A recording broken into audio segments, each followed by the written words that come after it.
नमस्कार मंडळी. भूतांच्या गोष्टी ऐकायच्या आहेत का? मग चला माझ्यासोबत. कुठे? भूतांच्या जगात. इतर यूट्यूब चॅनेलसाठी सूचना. आपल्या भूतांच्या जगात या चॅनेलवर प्रकाशित होणाऱ्या सत्य अनुभवांचे कॉपीराईट चॅनेलकडे असून कोणत्याही हिंदी अथवा मराठी चॅनलने विना परवानगी येथील सत्य अनुभव त्यांच्या चॅनेलवर प्रकाशित करू नये. आपल्या आजच्या सत्य अनुभवाचे नाव आहे श्रीदेव घोडेमुख यांचा साक्षात्कार. हा अनुभव प्रथमेश पोखरे यांच्या काकांनी सांगितला असून ते सिंधुदुर्ग रहिवासी असून ते तरुण असताना गावातल्याच एका कुटुंबासोबत घडला आहे. या अनुभवात मातोंड पेंडूर गावचे ग्रामदैवत मार्तंड भैरव शिवशंकराचा स्वरूप असणारे श्रीदेव घोडेमुख या देवाने संकटात भक्ताच्या एका हाकेवर धावत येऊन त्याला वाचवल्याचा सत्य चमत्कार आपण ऐकणार आहोत. अनुभवाला सुरुवात करण्या अगोदर श्रीदेव घोडेमुख यांची थोडी माहिती जाणून घेऊ. वेंगुर्ला तालुक्याअंतर्गत येणारे मातोंड पेंडूर हे गाव प्राचीन परंपरा लाभलेलं गाव आहे. मातोंड पेंडूर गावचे ग्रामदैवत व श्री शंकराचे रूप अशी कीर्ती असलेले दक्षिण कोकणातील जागृत देवस्थान म्हणून प्रसिद्ध झालेले 360 चाळ्यांचा अधिपती श्रीदेव घोडेमुख देवस्थान हा नवसाला पावणारा देव आहे. या देवस्थानाची वार्षिक जत्रा शुक्रवारी 6 डिसेंबर 2024 रोजी साजरी झाली. सिंधुदुर्गमधील सावंतवाडी मळेवाड या मार्गावरून ये जा करणारे भक्तगण आवर्जून इथे नतमस्तक होतात. हे देवस्थान मातोंड पेंडूर मळेवाड नावेली या चतुसीमेवरचं एक जागृत देवस्थान मानलं जातं.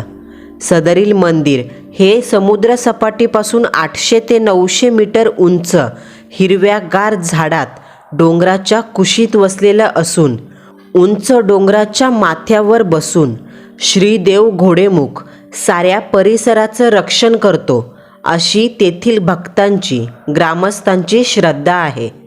मंदिराच्या आत पाषाणमय देवाची मूर्ती आहे आणि चारही बाजूला तटबंदी.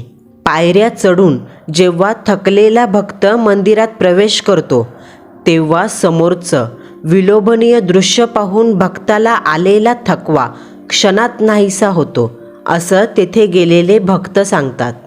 या देवस्थानाबद्दल गावात एक आख्यायिका ऐकिवात आहे.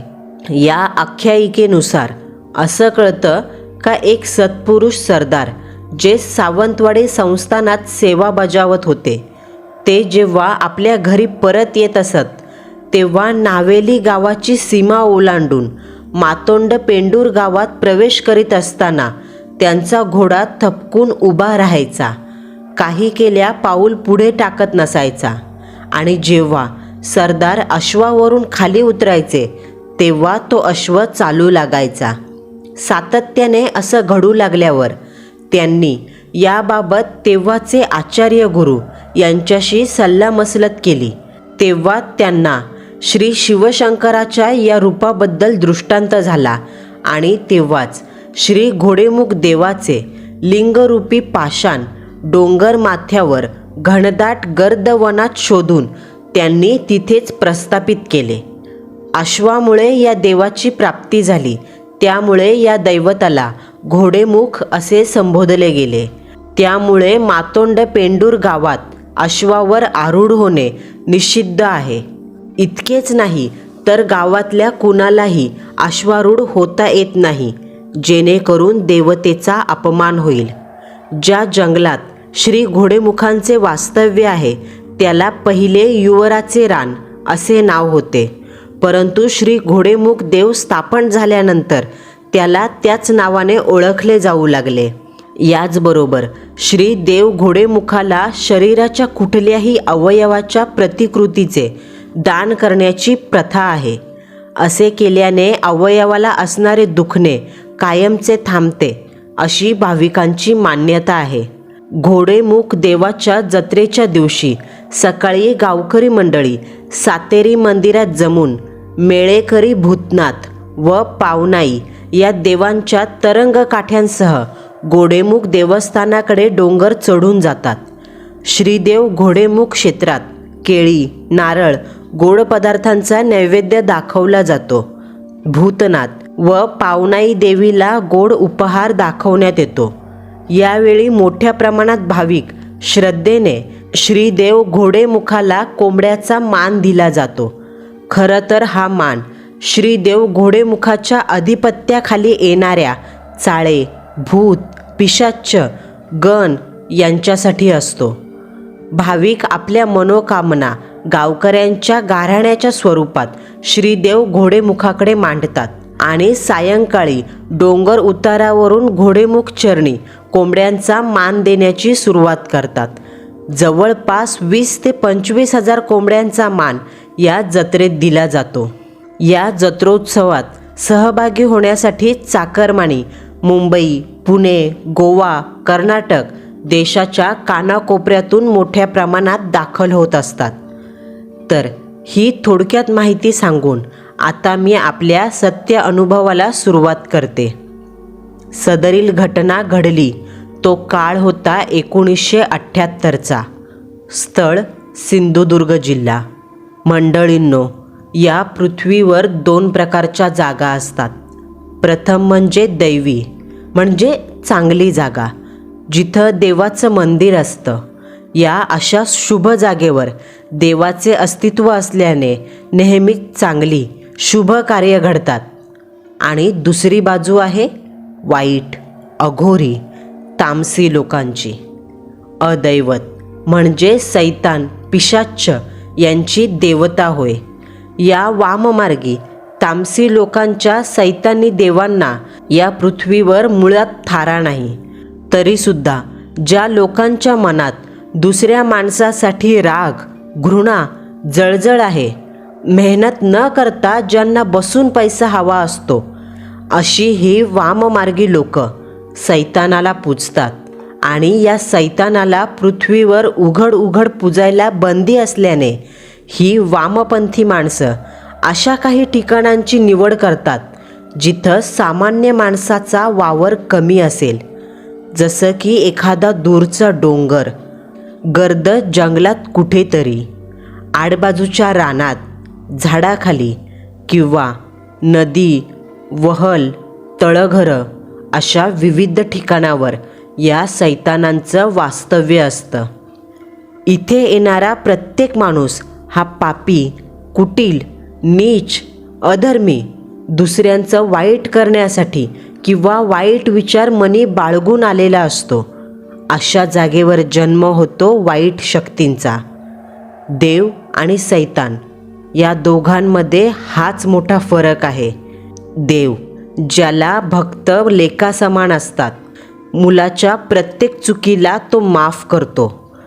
पण सैतान नाही. सैतान हा व्यवहारी असतो. त्याच्याकडून जे काही मागाल त्या बदल्यात काही ना काही द्यावंच लागतं. हे सर्व सांगण्याचं कारण हेच का आजचा अनुभव अशा अघोरी वामपंथी जागेत चुकून पाय ठेवल्याने एका अजाण मुलाने स्वतःसहित आपल्या परिवाराच्या मागे एक भयंकर पीडा लावून घेतली होती. शांताबाई संतोष कामत या विधवा स्त्री होत्या. त्यांच्या नवऱ्याचं निधन मुलगा मनोज हा लहान असताना, म्हणजे जेमतेम 4 वर्षाचा असताना साप चावून झालं होतं. शांताबाईंच्या परिवारात म्हणायला जास्त काही माणसं नव्हती. फक्त मुलगा मनोज आणि शांताबाईंच्या सासू कमलाबाई धर्मा कामत असा छोटेखानी परिवार होता. उदरनिर्वाहासाठी, पोटापाण्यासाठी शांताबाईंना काहीतरी करणं भाग होतं. म्हणूनच 3 खोल्यांच्या घरामागे त्यांनी एक छोटी भाजीपाल्याची बाग तयार केली होती. ज्या बागेत टोमॅटो, भेंड्या, मिरच्या असं काहीबाही उगायचं. शांताबाई बाजारात नेऊन ते विकायच्या आणि परिवाराचं पोट भरायच्या. ना कुणाच्या अध्यात ना मध्यात अशा शांत स्वभावांच्या शांताबाई यांचं कुणाशीही कसलंच वैर नव्हतं आणि त्यांना जीवनात सोने चांदी चांगले कपडे असा कसलाच मोह नव्हता. थोडक्यात काय, त्यांचा परिवार सुखी होता. पण नशिबाची एक रीत आहे, चांगल्या माणसाशी वैर ठेवायचं आणि वाईट माणसांची साथ द्यायची. श्रीमंताला भोग आणि गरिबाला अभोग अशी नियतीची चाल असते. शांताबाईंच्या परिवारासोबत तेच घडू लागलं. दिवस होता मे 1978. दुपारची वेळ होती. आकाशात सूर्य चांगलाच डोक्यावर आला होता. मे महिना असल्याने त्याची उष्मा फेकण्याची कला काही सांगायलाच नको. शरीराची लाही लाही होत होती.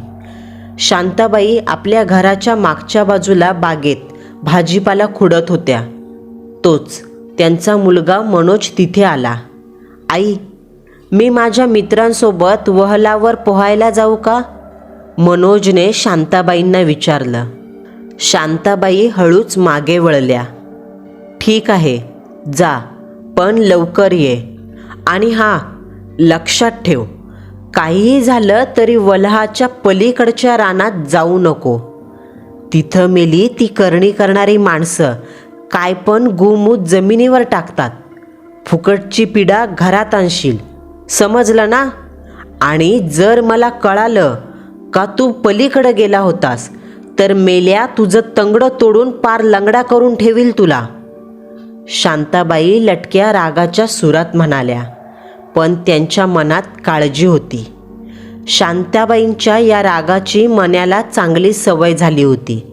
म्हणून आपल्या आईच्या या वाक्यावर मन्या अंगात खोडी आणत मुद्दामून लंगड्यासारखं चालू लागला आणि म्हणाला, हे असं का?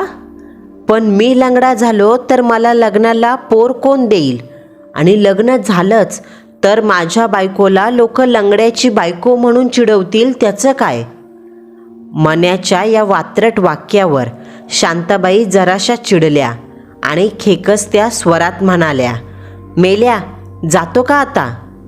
शांताबाईंनी हातातील भेंडी भाल्यासारखी मन्याच्या दिशेने फेकून मारली. तसा मन्या ती चुकवत तिथून पळाला.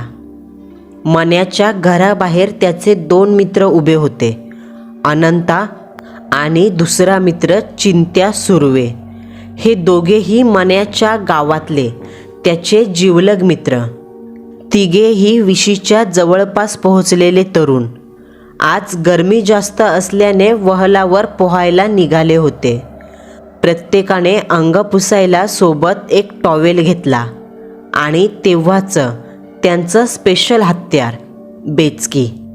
तिघांकडे स्वतःची एक एक बेचकी होती. ज्या बेचकी वाटे ते पक्षी मारून त्यांना खायचे. मन्या जसा बाहेर आला तसे तिघेही वहलावर जायला निघाले. वाटेत चालता चालता तिघांच्याही गप्पा सुरू झाल्या आणि अशात विषय निघाला वहलाच्या पलीकडच्या रानाचा.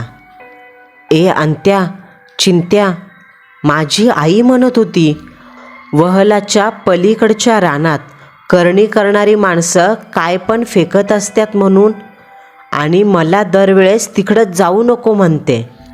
मन्याने आपल्या मनातले बोल व्यक्त केले. त्यावर त्याचा मित्र चिंत्या जरा घाबरत म्हणाला, हो रे, माझे बाबा पण आईला सांगत असतात का तिथं त्या रानात जाम वर्षा अगोदर इंग्रज असताना एका इंग्रज अधिकाऱ्याने त्यांच्यातल्याच एका माणसाला झाडावर उभं करून झाडाच्या फांदीला एक दोरी बांधून मग तीच दोरी त्याच्या गळ्यात फास घातल्यासारखी बसवली होती आणि त्या माणसाच्या अंगाला सुरसुरी लावून त्याला पेटवून दिलं होतं. तसा तो पेटलेला माणूस फास झाडाला लावलेल्या अवस्थेत खाली लटकत आगीने जळत जळत झुलत मेला आणि ते झाड अजून पण रानात खूप लांब आहे. चिंत्याच्या वाक्यावर अंत्या आणि मन्या दोघांनी होकारार्थी मान हलवली. तोच काहीतरी लक्षात आल्याप्रमाणे अंत्या मध्येच म्हणाला, अरे त्या झाडाचं जाऊ दे, पण गावात वडाखाली बसलेली म्हातारी माणसं बोलत होती. वहलाच्या पलीकडं करणी करून जी माणसं उतारा ठेवतात त्या उतार्यावर म्हण पैकं ठेवलेलं असतात. 10 पैसे, 5 पैसे आणि काही तर नोटा पण ठेवतात. आणि तिथं एक काळी बाहुली असते ना, ती म्हणे काळ्या जादूची असते. तिच्याकडं काय पण मागितलं का ती आणून देते. अंत्याच्या वाक्यावर मन्या, चिंत्या दोघेही आ वासून त्याच्याकडे पाहत होते. सर्वांसाठी ही माहिती नवीन आणि फारच विलक्षण होती. पण मंडळींनो, त्यांना हे माहीत नव्हतं का अंत्याची माहिती पूर्ण नसून फक्त अर्धवट ज्ञानाची आहे. त्या काळ्या बाहुलीत कैद असलेल्या आत्म्यांची, पिशाच्याची, वाईट कृत्याची जाण या तिघांना नव्हती. त्यांना फक्त इतकंच ठाऊक, ती बाहुली आपल्याला हवं ते देते. भर दुपारच्या उन्हात ही तिघजणं मातीच्या रस्त्यावरून वहलाच्या दिशेने चालली होती. त्यांच्या डाव्या उजव्या बाजूला कमरे इतकं गव्हाळ रंगाचं गवत होतं. दुपारच्या गरम हवेने ते गवत डावीकडून उजवीकडे डुलायचं. त्याच्याकडे पाहून असं वाटायचं, भर दिवसाच्या उन्हातसुद्धा त्या गवतात काहीतरी लपून या तिघांच्या मागावर सरसर करत पिच्छा करत आहे. असंच 10-15 मिनटं चालून झाल्यावर शेवटी हे तिघेही वहलावर पोहोचली. आता खाली पाषाणाचे दगड होते आणि 20 पाऊल चालत गेल्यावर समोरच वाहता वहल होता. त्या वहलातून पुढे 40 पावलं चालत गेल्यावर एक मातीचा उंच 5 फुटाचा बांध आणि तो बांध चढून वर आल्यावर जिकडे नजर जाईल तिकडे दूरपर्यंत पसरलेलं घनदाट रान होतं. याच रानात ते अशुभ ठिकाण जिथे एका कनिष्ठ देवतेचं बस्तान होतं. तिघांनीही आपापले कपडे काढले, बाजूच्या दगडावर ठेवले आणि एकसाथ वहलाच्या पाण्यात उड्या घेतल्या. तिन्ही मुलांची धमाल मस्ती सुरू होती. एकमेकांच्या अंगावर पाणी उडवत, कधी पाण्यातून सूर मारत, काठापर्यंत शर्यत लावत तिघेही मस्त आनंद घेत होते. शेवटी 1-1.5 तास होऊन गेला. तेव्हा तिघांनाही कंटाळा आला. ए अंत्या, मन्या, चला निघू आता, जाम टाईम झाला. चिंत्या पाण्यातून बाहेर आला आणि टॉवेलने अंग पुसत म्हणाला, हां तू अंग पुस, आम्ही आलोच. असं म्हणत मन्या व अनंत दोघे थोडा वेळ अजून पोहू लागले. इकडे चिंत्या अंग पुसत असतानाच नकळत त्याच्या नजरेस वहलाच्या पलीकडच्या रानात एका झाडावर गेलं. ए मन्या, अंत्या, चिंत्या अगदी हळूवारपणे म्हटला. काय रे, काय झालं? मन्याने विचारलं. यावर चिंत्या झाडाकडे बोट दाखवत कबूतर, कबूतर असं म्हणाला. कुठे? असं म्हणत ते दोघेजण पटकन पाण्यातून बाहेर आले. तो बघा, असं म्हणत वहलाच्या पलीकडच्या रानात 30 मीटर अंतरावर असलेल्या एका सुकलेल्या झाडाच्या फांदीवर बसलेलं ते कबूतर चिंत्याने त्या दोघांना दाखवलं. थांबा, मी मारतो निशाणा, माझा निशाणा बरोबर आहे. असं म्हणत मन्याने चिंत्याची बेचकी घेतली, बाजूचा एक खडा उचलून तिच्या रबरला अडकवला आणि हळूच तो काळ्या रंगाचा रबर ओढला. एक डोळा बंद करून दुसऱ्या डोळ्याने निशाणा धरला आणि अखेर त्या दगडाने सरकन हवेला कापत जात थेट त्या कबुतराला हेडशॉट बसला. निर्जीव वस्तूप्रमाणे ते कबूतर खाली पडलं. हे बात ना मन्या. त्याच्या दोन्ही मित्रांनी त्याला शाबासकी दिली. पण आता प्रश्न होता, पलीकडे जाणार कोण? चिंत्या, जा तू घेऊन ये, मन्या म्हणाला. ए मन्या, त्या वंगाळ जागेत मी नाही जाणार बाबा, मला नको ते कबूतर. चिंत्याच्या स्वरात भीती होती. ए भित्र्या, थांब. मन्या, याला नको पाठवायला. त्यापेक्षा आपण दोघं जाऊ चल. अनंताने चिंत्याला टोमणा मारला. मन्याला अनंताचं बोलणं पटलं. तसे दोघेही जास्त वेळ न घालवता पाण्यातून पोहत बांध पार करून पलीकडे आले. आता त्या दोघांच्याही समोर ते रान होतं. उन्हाळा असल्याने झाडाची हिरवी पाने सुकून, करपून, तपकिरी रंगाची होऊन खाली जमिनीवर पडली होती. त्या सर्व पानांचा झाडाच्या अवतीभोवती खच साचला होता. त्याबरोबरच हिरवंगार गवत, ते सुद्धा उन्हाने सुकून करपलं होतं. काडी लावताच चितेसारखं झपकन जळेल असं वाटायचं. या रानाबद्दल त्या दोघांनी ज्या काही अघोरी बातम्या ऐकल्या होत्या, त्या आता एक एक करून मनातून बाहेर येऊ लागल्या, ज्याने त्यांना भीती वाटू लागली. पण दिवस असल्याने भीतीची मात्रा कमी होती. हळूहळू दोघेही कबूतर मारलेल्या त्या झाडाजवळ जाऊ लागले. त्यांच्या प्रत्येक पुढे पडणाऱ्या पावलासरशी नाकात एक घाणेरडा वास घुमू लागला, जसं काहीतरी मेलं असावं किंवा उतार्यावर मारून ठेवलेल्या, बळी दिलेल्या कोंबड्या, त्यांचं ते सडलेलं मांस, देह तिथेच पडून असावा. त्याचाच हा घाणेरडा वास असावा. याचा अर्थ या दोघांच्या अवतीभोवती कुठेही काळ्या जादूचे उतारे असू शकत होते. उन्हाळ्यामुळं पानं गळून सुकलेली झाडं अतृप्त आत्म्यांसारखी उघडी नागडी दिसत होती. ही दोघेही त्या झाडांना पार करत पुढे आली. दोघांनाही एका नव्या जागेत प्रवेश केल्याचा भास होत होता. राहून राहून मनाला अनामिक भीती जाणवत होती. नजरेआड कोणीतरी अवतीभोवती वावरतोय असा भास व्हायचा. ते बघ कबूतर, अनंताने आपला हात समोर धरत हळूच सांगितलं. पण त्याच्या चेहऱ्यावर भीतीचं सावट पसरलं. तो भेदरल्यासारखा उभा होता. कारण या दोघांपासून पुढे फक्त 10 पावलावर एक विशिष्ट प्रकारचा वाईट शक्तीचा उतारा होता. तपकिरी मातीच्या जमिनीवर सफेद राखेने एक चौकोन आखला होता. त्या चौकोनाच्या प्रत्येक टोकाला 4ही बाजूवर काळ्या काजळीने माखवलेले 4 लिंबू एक एक करत ठेवले होते आणि त्या काळ्याशार लिंबांवर चुन्यामार्फत डोळ्यांचा गोल आकार रेखाटला होता.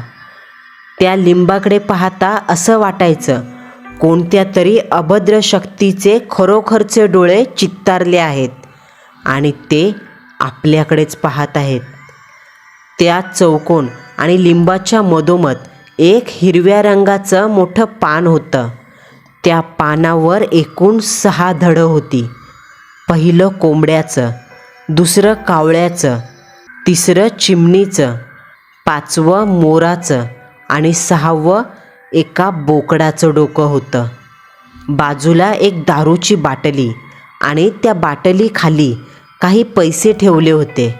त्या सर्व उतार्यावर राख उधळली होती आणि नेमका तो पक्षी या उतार्यापासून जरा दूर पडला होता.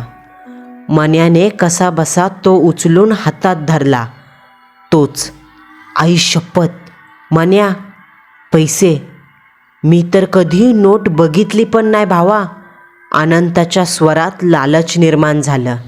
तशी उतार्यावर ठेवलेली नोट पाहताच मन्याच्या मनातही स्वार्थ जागा झाला. घ्यायचे का?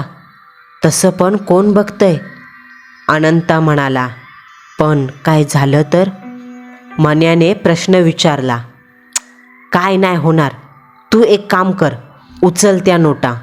दोघांच्याही मनातील लालसा उफाळून वर आली होती. मन्याला सुद्धा हेच हवं होतं.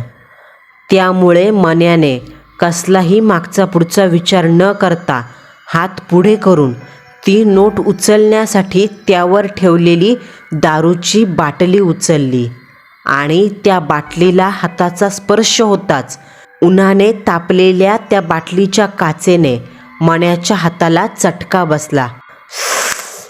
चटका बसताच मण्या जरासा विवळला आणि लागलीच त्याने हातातील बाटली नकळत दूर फेकली.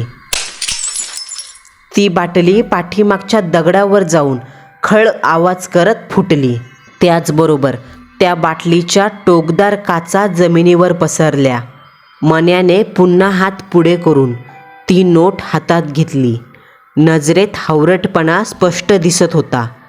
ओठावर एक हसू निर्माण झालं, कारण त्या काळात खरंच ते पैसे खूप जास्त होते.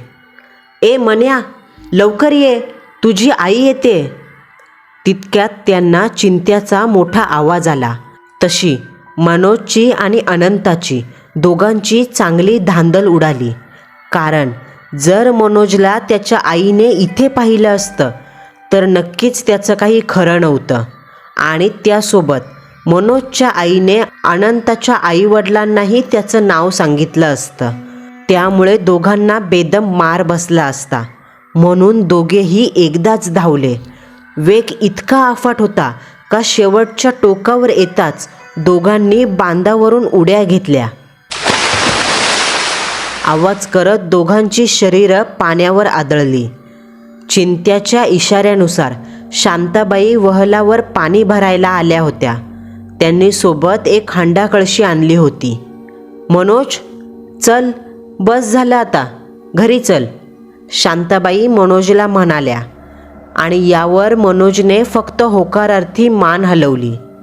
शांताबाईने जर नीट पाहिलं असतं तर कळालं असतं का मनोजच्या चेहऱ्यावर हलकीशी वेदना आणि भीतीने 12 वाजले आहेत. मनोजच्या चेहऱ्यावर वेदना पसरण्याचं कारण म्हणजे जेव्हा मनोज आणि अनंत दोघेही धावत आले तेव्हा वाटेत जमिनीवर त्या दारूच्या बाटलीची काच पडली होती आणि तीच मण्याच्या पायाच्या तळव्यात घुसली. या अवस्थेत जर मनोज लंगडत लंगडत पाण्याबाहेर गेला असता तर त्याच्या आईने 1000 प्रश्न केले असते आणि काय माहीत त्यांची चोरी पकडली गेली असती. हांडा कळशी भरून होताच शांताबाई घरी निघून गेल्या. तसा मनोज पाण्यातून लंगडत लंगडत बाहेर आला. खाली दगडावर बसून त्याने पायात रुतलेली काच काढली, जी त्याच्या लालसर ताज्या रक्ताने न्हाऊन निघाली होती. मनोजने एक शिवी हासडत रागातच ती काच वहलाच्या पलीकडच्या रानात फेकली. खरं तर त्याने नेमकं तेच करायला नको होतं. शेवटी कसा तरी मनोज आपल्या मित्रांसोबत घरी आला. वेळ 6:30 असेल. अंधाराचे साम्राज्य पसरायला सुरुवात झाली होती. रातकिडे मैताची धून वाजवत होते आणि कावळे कावकाव करत परतीच्या वाटेला लागले होते. मनोज वहलावरून घरी आला खरा, पण त्याला स्वतःच्या शरीरात बदल जाणवू लागला. छातीवर कसला तरी दबाव जाणवत होता. मनात एक अनाकालनीय भीती निर्माण झाली होती. एक अशी भीती जी सेकंदागणित काहीतरी वाईट घडणार आहे अशी जाणीव करून द्यायची. सर्व शरीर हळूहळू गरम होत चाललं होतं. हातापायात विलक्षण थकवा आला होता. डोकं जड, नजर अंधुक झाली होती. अशक्त वाटू लागलं होतं. मनोज घरी आला. त्याने झटकन अंथरूण टाकलं आणि आलेल्या अशक्तपणामुळे त्यावर अंग टाकून अंगावर सफेद रंगाची गोधडी ओढून घेतली. जणू काय दिवे लागायच्या समयी घरात मयत झोपलंय असंच वाटू लागलं. मण्याने अंगावर पांघरूण घेतलं होतं खरं, पण त्याच पांघरुणाखाली दडलेल्या काळ्याशार अंधारात एका अभद्र शक्तीला मण्याच्या शरीराचा साक्षात्कार होत होता. काहीतरी विचित्र, हिंस्र मनोजच्या देहात, नसानसात, हाडामासात कणाकणाने घुसत होतं. नेमका दिवाबत्तीच्या वेळी का झोपला असं म्हणत शांताबाईंनी मनोजच्या तोंडावरचं पांघरूण काढलं. तेव्हा त्यांना पांघरुणाच्या आतून येणारी ऊब जाणवली. म्हणून त्यांनी मन्याच्या अंगाला हात लावून पाहिलं तर अंग अक्षरशः विस्तवासारखं तापलं होतं. मन्या थरथर कापत होता. दातावर दात आपटत होते. काय गरज होती इतका वेळ पोहायची? शांताबाई जरा खेकसल्या आणि तेव्हाच आई अशी हाक मारत शांताबाईंनी तिच्या सासूला बोलवलं. कमलाबाई स्वयंपाकघरातून बाहेर आल्या तशा शांताबाई त्यांना म्हणाल्या, आई, मनोजला फार ताप आलाय, तुम्ही त्याच्या जवळ थांबा, तोपर्यंत मी वाण्याच्या दुकानातून गोळी घेऊन येते. यावर कमलाबाई फक्त ठीक आहे एवढंच म्हणाल्या आणि शांताबाई गोळी आणायला निघून गेल्या. शांताबाईंच्या घरात लाईट नव्हती. रॉकेलवर चालणारी चिमणी पेटवली होती आणि त्या चिमणीच्या आगीची तपकिरी रंगाची ज्योत जशी वाकडे तिकडे हालायची तसा भिंतीवरती तिचा प्रकाश लहान मोठा होत पडायचा. त्या प्रकाशात म्हातारीची काळीसार सावली आणि समोर डोक्यावर पांघरून घेतलेल्या मनोची सावली भेसूरपणे त्या भिंतीवर राक्षसासारखी दिसायची. अवतीभोवती कमालीची शांतता होती. कमलाबाईंच्या समोर झोपलेला मनोज एका मैतासारखा वाटायचा. नेमकी दिवे लागण्याची वेळ झाली होती तर दिवा लावून घेऊ या उद्देशाने कमलाबाई जागेवरून उठल्या. हॉलमध्येच भिंतीवर एक महादेवाची तसबीर होती. त्या तसबिरीला खाली एक फळी अडकवली होती ज्यावर दिवा होता. स्वयंपाकघरातून तेलाची किटली आणून कमलाबाईंनी दिव्यात तेल ओतलं. माचीसची काडी हातात घेऊन काडी पेटवली. कमलाबाई दिवा पेटवणार तोच इकडे अंथरुणावरून मनोजचं चादर अंगावर घेतलेल्या अवस्थेत सर्व शरीर मंद गतीने कमरे इतपत उठून उभं राहिलं. कट कट मानेचं हाड मोडल्यासारखा आवाज आला. मनोजने चादरीच्या आतून मान कमलाबाईंच्या दिशेने फिरवली.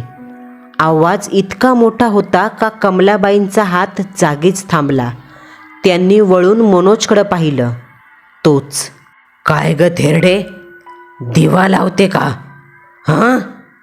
तो आवाज एका 18 वर्षाच्या मुलाचा अजिबात नव्हता. एक मोठा दणकट शरीरयष्टीचा खर्जातला हुकूमत बजावणारा आवाज खेकसत बोलावं असा वाटायचा. तो आवाज ऐकून कमलाबाईंची भीतीने वाचाच बसली.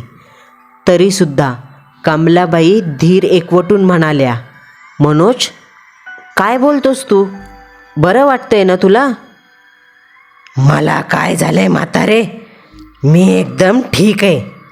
त्याच घोगऱ्या स्वरात चिरकस आवाजात ते ध्यान म्हणालं, मी बरा आहे म्हातारे, पण जर तू तो दिवा लावलास तर याद राख, घरातलं रॉकेल तुझ्या अंगावर ओतून त्याच माचीसच्या काडीनं तुला जिवंत जाळीन. असं म्हणत मनोजच्या आतमधलं ते अभद्र ध्यान खिदळत हसू लागलं. हसताना त्याचं पांघरुणाखालचं सर्व शरीर हलू लागलं. मनोजच्या तोंडून हे बोलणं ऐकताच कमलाबाईंचं शरीर गार पडलं. 78 वर्षाच्या आयुष्यात त्यांच्या अनुभवाने कमलाबाईंना कळून चुकलं. मनोजची अचानक बिघडलेली तब्येत काहीतरी वेगळाच प्रकार आहे. अचानक आलेला ताप, थंडी, अस्वस्थपणा हे आजारपण नाही, तर मनोजच्या अंगात नक्की बाहेरची हवा घुसली आहे. मन्याच्या रूपात सैतान घरात शिरलाय. कमलाबाई आव असलेल्या तोंडाने आणि घामजलेल्या चेहऱ्याने मनोजकडे पाहत होत्या. त्याच्या चेहऱ्यावर जर चादर नसती तर त्याचं झपाटलेलं रूप कमलाबाईंना दिसलं असतं. तोच. घराच्या उघड्या दरवाजातून शांताबाई आत आल्या. आत येताच त्यांना प्रथम अंथरुणात डोक्यावर चादर घेऊन उठून बसलेला मन्या दिसला. मनोज, उठलास का? बरं वाटतंय का आता? ही बघ, तुला गोळी आणली. गोळी नको मला. शांताबाईंच्या वाक्यावर तो पुरुषी घोगऱ्या स्वरातला आवाज आला. एक दारू आणि वशाट घेऊन ये आणि या थेरडीला सांग दिवा लावू नको, नाहीतर पुढचं 13 दिवस सुतक लावेल तुझ्या घराला. मनोज, हे काय बोलतोयस तू? शांताबाई रागात म्हणाल्या. तोच कमलाबाईंनी शांताबाईचा हात धरला आणि तिला थांबवलं. शांते, हा आपला मन्या नाही. वहलावर गेलती ना पोरं, तेव्हाच कुठली तरी हवा लागली याला. आवाज बघ त्याचा कसा बदललाय. असं वाटतंय सैतानच बोलतोय. कमलाबाईंनी भीत सांगितलं. त्यावर शांताबाई म्हणाल्या, अहो काय बोलता आई? शांताबाईंचा अद्याप विश्वास बसला नव्हता. तोच, ए भवाने, ऐक त्या थेरडीचं, खरं बोलते ती. हा आवाज पुन्हा घरभर पसरला. त्याचं ते उद्धट बोलणं ऐकून आता शांताबाईंना राग आला. मनोज, बास झाली तुझी नाटकं. आता जर एक शब्द जरी बोललास तरी मार खाशील. शांताबाईंच्या या वाक्यावर त्या शक्तीचा अहंकार दुखावला आणि ती पिसाळली. तू मला मारशील? मला? हं? शेवटच्या या शब्दावर फारच जोर दिला गेला आणि त्या क्षणी एक भयंकर गोष्ट घडली. स्वयंपाकघरातील सर्व भांडी, ताटं, चमचे, टोपं जे काही होतं त्या सगळ्या वस्तू कोणीतरी रागाने फेकाव्या अशा जमिनीवर पडू लागल्या. या मतिबधीर करणाऱ्या क्रियेसरशी शांताबाई आणि कमलाबाई दोघींचे धाबे दणाणले. अंगावर टोकदार काट्यांचा वर्षाव झाला. भीती सणकण शरीरात घुसली. माझं पैसं चोरलं, बाटली फोडली, या कार्ट्याला आता मी सोडणार नाही. अमोशा येताच याची चिता जाळतो मी. ते ध्यान पुन्हा म्हणालं. त्याचा तो घोगरा आवाज या दोघींच्या अंगावर सरकन काटा आणायचा. अचानक मन्याच्या अंगावरची चादर खाली सरकली आणि त्याचं ते भयानक बदललेलं रूप समोर आलं. मन्याचे ओठ काळसर विषारी झाले होते. डोळ्यांची बुबळं खोल गेली होती, काचेसारखी दिसायची. गाल जरा सुजले होते, मोठे झाले होते. माकडासारखा अंथरुणात 2 पायावर बसून तो विचित्र हास्य करत या दोघींकडे पाहत होता. घाबरलेस का? चल जा आता, माझ्यासाठी वशाट आणि दारू आण, चल. ते ध्यान शांताबाईंच्या अंगावर खेकसलं. आयुष्यात प्रथमच शांताबाईंना पोटच्या पोराची भीती वाटू लागली. शांते, चल लवकर. कमलाबाईंनी वेळीच वेगवान हालचाल केली आणि शांताबाईंना घेऊन त्या घरातून बाहेर आल्या. मागून दरवाजाला कडी लावून घेतली. तशी मनोजच्या देहात घुसलेली ती शक्ती दरवाजावर धाड करत हातपाय मारू लागली. दरवाजा उघडण्यासाठी बजावू लागली, शिव्या शाप देऊ लागली. पण त्या कठीण वेळेला घाबरून जाणं म्हणजे मूर्खाचं काम होतं.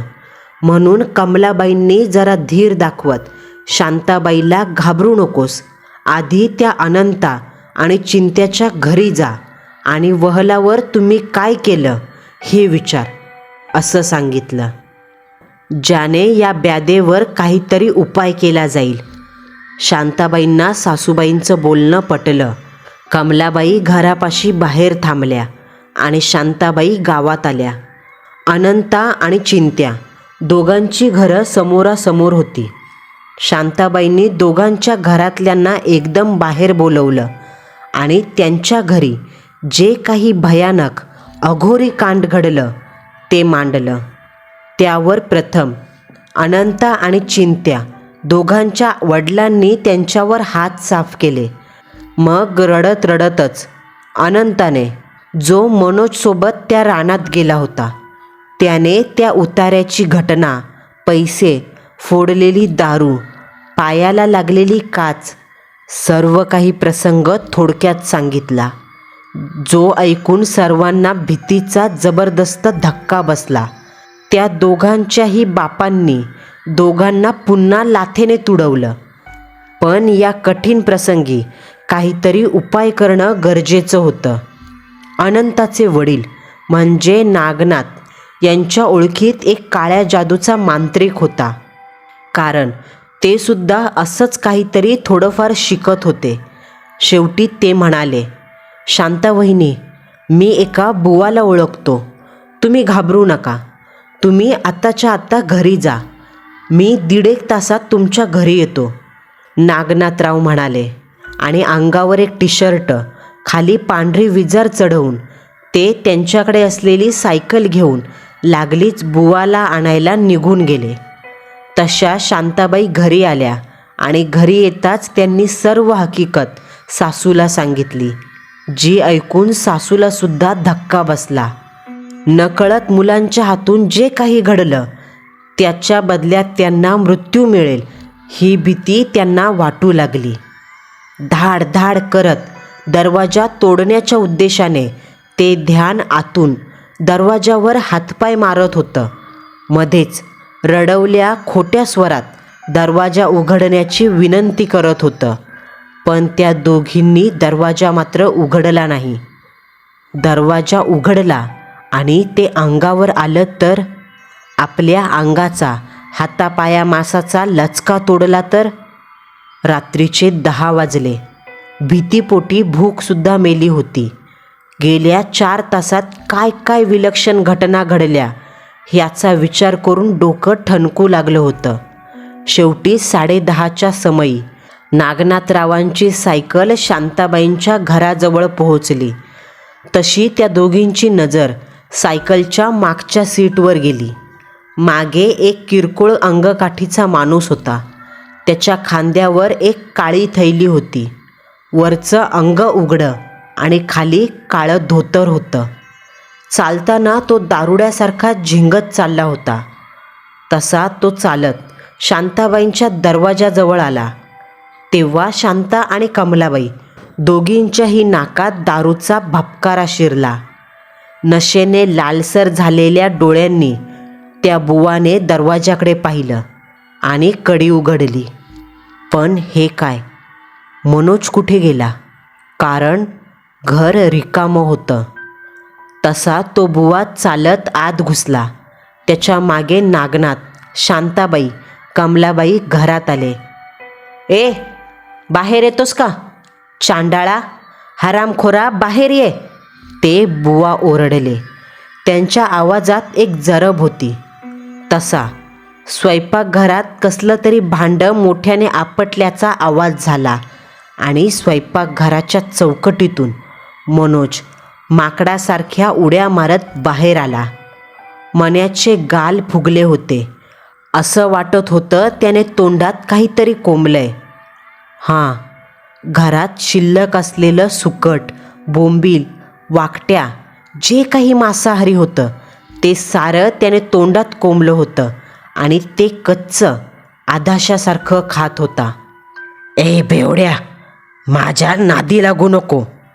कोण आहे मी माहिती आहे का? कैत्या आहे मी, कैत्या. त्या अभद्राच्या वाक्यावर त्या बुवाची नशा खाडकन उतरली. तो 2 पावलं मागे सरला आणि थेट उघड्या दरवाजातून बाहेर आला. त्याच्या पाठी शांताबाई, नागनाथ, कमलाबाई बाहेर आले. नागनाथरावांनी पुन्हा दरवाजा ओढून कडी घातली. नागनाथ, मला घरी सोड. हे माझ्या हातातलं नाही. जाम खतरनाक आहे. कुणी सांगितलं होतं नको त्या गोष्टीला हात लावायला? त्या पोराला मऊत विळखा घालून बसलीये. त्या कैत्याची मिठी म्हणजे अजगराची मिठी. ती अशी सुटणार नाही. बुवाच्या तोंडून ही वाक्य ऐकताच शांताबाई आणि कमलाबाई दोघींच्याही पायाखालची जमीन सरकली. जो मदत करायला आला, ज्याच्याकडून यांनी अपेक्षा ठेवल्या, तोच क्षणार्धात कसलाही प्रयत्न न करता हार मानून मोकळा झाला होता. अहो बाबा, असं नका बोलू. एकुलता एक पोरगा आहे माझा, त्याच्याशिवाय आधार नाही. शांताबाईंनी हात जोडत विनंती केली. शेवटी कमलाबाई, नागनाथराव हे सुद्धा खूप विनंती करू लागले. म्हणून बुवा म्हणाला, हे बघा, कैत्या म्हणजे बंगाली भूत. जो माणूस अमावास्येच्या रात्रीला स्मशानातच मरतो तो कैत्या बनतो. आणि या कैत्यांना काळी जादू कैद करू शकत नाही असा नियम आहे. हा पिशाच्च शत्रूला त्रास देण्यासाठी पाळला जातो, कारण तो फारच वाईट आहे. इतका का पाळणाऱ्याच्या अंगावर सुद्धा उलटू शकतो. याच्याकडून पिच्छा सोडून घ्यायचा असेल तर एक शक्तिशाली उतारा करावा लागतो, आणि जो उतारा तुझ्या पोराने खराब केलाय. पण तरीसुद्धा काळी आईची कृपा म्हणून यावर एक उपाय सांगतो. मी जे सांगतो तसं केलं तर तुझा पोरगा वाचण्याची शक्यता आहे. बुवा जे काही सांगतील ते शांताबाई ऐकायला तयार होत्या. लेकासाठी त्या हवं ते करायला तयार झाल्या. तसा बुवांनी कापडी पिशवीतून एक काळ्या रंगाचा दोरा बाहेर काढला. पुन्हा घराचा दरवाजा उघडला आणि सर्वांना मण्याला पकडायला सांगितलं. शांताबाई, नागनाथ दोघांनी कसं तरी मण्याला धरून ठेवलं. त्या 18 वर्षाच्या मुलाच्या अंगात अशी काही धगधगती हिडीस शक्ती शिरली होती का त्या दोघांना तो आवरणं कठीण जात होता. बुवाने खाली बसून तो काळ्या रंगाचा दोरा मण्याच्या डाव्या पायाला बांधला. एवढ्याशा दोऱ्यामध्ये काय विलक्षण शक्ती होती, ज्यामुळे मण्याचं सर्व शरीर निर्जीव झालं. तो बेशुद्ध पडला. तसा बाबांनी जास्त वेळ न घालवता उपाय सांगितला. हे बघ, तुझ्या पोराच्या पायात मी मंतरलेला काळा दोरा बांधलाय, ज्याने ते कैत्या पिशाच्च अमावस्या येईपर्यंत तुझ्या पोराच्या अंगात शिरणार नाही. पण आमुष्याला त्याची शक्ती वाढेल आणि हा दोरा त्याला थांबवू शकणार नाही. म्हणून आमुष्या येईपर्यंत वाट पाहून जमणार नाही. त्या अगोदर उपाय करावा लागेल. तुमच्या देवांच्यात जिथे कुठे महादेवाचं रूप असलेलं जागृत नवसाला पावणारं ठिकाण असेल, त्या देवाच्या मंदिरात तुझ्या पोराला उद्याच घेऊन जा आणि त्या पोराच्या तोंडून तुमच्या देवाला मदतीची हाक मारायला सांग. पुढं काय करायचं ते देव बघून घेईल, कारण महादेव देवांचा देव भूतनाथ आहे. सारी भूतं त्याच्या आधिपत्याखाली आहेत. बुवाने उपाय सांगितला आणि लागलीच नागनाथरावांसहित निघून गेले. बुवांच्या सांगण्यानुसार त्यांच्या जवळच सिंधुदुर्गमध्येच भगवान शिवाचं एक जागृत मंदिर होतं. ते म्हणजे श्रीदेव मार्तंड भैरव घोडेमुख. मार्तंड भैरव श्रीदेव घोडेमुख शिवाचा अवतार असून नवसाला पावणारा, हाकेला धावणारा होता. शेवटी एकदाची सकाळ झाली. मुलाच्या काळजीने शांताबाईंना रात्रभर डोळा लागला नव्हता. सकाळी 8 वाजायच्या सुमारास मनोज झोपेतून खाडकन उठला. पण त्याच्या वागण्यात कमालीचा बदल झाला होता. तो खूपच शांत, अबोल झाला, कारण मण्याच्या डोक्यावर कैत्याची टांगती तलवार तशीच होती. आंघोळ नाश्ता वगैरे करून ते कामत परिवार डोंगर माथ्यावर वसलेल्या श्रीदेव घोडेमुखाच्या मंदिरात दगडधोंडे चुकवत, वाकड्या तिकड्या वळणाची पायवाट पायाखाली तुडवत मोठ्या कष्टाने मंदिरात पोहोचले. जणू देवाने त्यांची ही छोटीशी परीक्षा पाहिली होती. शांताबाई मनोजला घेऊन मंदिरात आल्या. तिथे त्यांना एक पुजारी दिसले. शांताबाईंनी त्या पुजारी बाबांना काल घडलेली घटना थोडक्यात का असेना जशीच्या तशी सांगितली. त्यावर त्या पुजारी बाबांनी मनोज आणि शांताबाईला पिंड स्वरूपातल्या घोडेमुख देवासमोर नेलं. मनोजने सांगितल्याप्रमाणे देवासमोर हात जोडले आणि साफ मनाने देवाला हाक मारली. देवा, माझ्याकडून खूप मोठी चुकी झाली आणि त्याची शिक्षा मला मिळाली. माझ्या मागे एक सैतान लागलाय, माझ्या जीवावर उठलाय. कृपा करून संकटातून वाचव, मला तार देवा, या संकटातून माझी सुटका कर, असं म्हणत मनोज पिंडीसमोर नतमस्तक झाला. त्यानंतर शांताबाईंनी नवस केला. देवा, माझ्या पोराला या संकटातून सुखरूप बाहेर काढ. तुला मानपान म्हणून मी तुझ्या कोंब्याच्या जत्रेला 5 कोंबड्यांचा मान तुला भरवील. देवाच्या पाया पडून शांताबाई आणि मनोज पुन्हा घरी आले. त्यावेळी पुजारी बाबांनी पूजा केलेला एक गोंडा शांताबाईंच्या हातात दिला होता, जो गोंडा मन्याने त्याच्या उजव्या हाताला बांधला. काही दिवसांनी अमावस्या आली. मनोजला झोप लागली, पण त्याची आई आणि आजी दोघीही बसून होत्या. तेव्हा मनोजला एक स्वप्न पडलं. मनोजच्या घराबाहेर अगदी यमासारखा जाडजूड देहयष्टीचा असा पिशाच्च, ज्याचे डोळे विस्तवासारखे लाल आणि धगधगणाऱ्या चितेसारखे चकाकत आहेत, तोंडात पिशाच्च दातांची कवळी आहे, डोक्यावर जाडजूड केसांच्या सापासारख्या जटा आहेत, हाताची नखं खुरासारखी आहे, त्याच्या तोंडातून काळ्याशार खराब रक्ताची धार लाळेसारखी बाहेर पडते. असा तो कैत्या पिशाच्च धाड धाड करत मनोजच्या नावाने हाका मारत दरवाजा ठोठावत होता. ए मन्या, मी आलोय तुला न्यायला. चल चल माझ्यासोबत, चल मम्मतीला. ते पिशाच्च धाड धाड करत दरवाजा वाजवत होतं. मन्याचा काळ येऊन ठेपला होता. तोच एक अद्भुत चमत्कार घडावा. त्या पिशाच्चाच्या पाठीमागे टापांचा आवाज येऊ लागला आणि एक पांढरा शुभ्र घोडा, त्यावर मजबूत शरीरयष्टी, फेटा धारण केलेला तेजस्वी व्यक्ती दिसला. कैत्या, हरामखोरा, चालता हो इथून, आणि याद राख, पुन्हा माझ्या भक्ताच्या वाटेला गेलास तर तुझ्या देहाची राख रांगोळी करीन. चल, चालता हो इथून. त्या आवाजात कमालीची जरब होती. एक आदेश होता.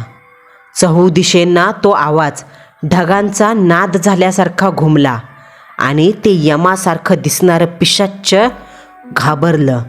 त्याची भीतीने कुत्र्यासारखी हालत झाली. कुई कुई करत ते अंधारात वहलाच्या दिशेने पळताना मनोजला दिसलं आणि दुसऱ्या क्षणाला टप टप आवाज करत तो घोडा नाहीसा झाला. दुसऱ्या दिवशी सकाळी मनोजने रात्री पडलेलं हे स्वप्न आई आणि आजीला सांगितलं. तेव्हाच देवाने मनोजला त्याला वाचवल्याचा दृष्टांत स्वप्नात दाखवला हे त्या दोघींना कळून चुकलं. त्या तिघांनी मनोभावे श्रीदेव घोडेमुखाला हात जोडून त्याचे आभार मानले आणि नवसानुसार मार्तंड भैरव घोडेमुखाच्या कोंब्याच्या जत्रेला 5 कोंबड्यांचा मानपान त्याला दिला. अशा प्रकारे मन्याच्या डोक्यावर कैत्या पिशाच्याची जी टांगती तलवार होती, ती श्रीदेव मार्तंड भैरव घोडेमुख यांच्या चमत्काराने नाहीशी झाली. एक निष्पाप जीव पिशाच्याच्या हातून बळी जाण्यापासून वाचला. म्हणून मंडळींनो, कुठल्याही गोष्टीत स्वार्थबुद्धी ठेवू नये. जे आपलं नाही त्याला कधीच स्वार्थापोटी मिळवण्याचा प्रयत्न करू नये. पैसा हा मेहनतीनेच कमवावा. जे आपलं नाही त्यावर हक्क सांगू नये. ज्या गोष्टीत आपल्याला माहीत नाही तिला हात लावू नये. आई वडील कधीच आपल्याला वाईट सांगत नाही, त्यातच आपलं भलं असतं. मंडळींनो, आपला आजचा थरारक अनुभव तुम्हाला कसा वाटला हे कमेंट बॉक्समध्ये कळवायला विसरू नका. पुन्हा भेटू. नवा सत्य अनुभव, नवा थरार.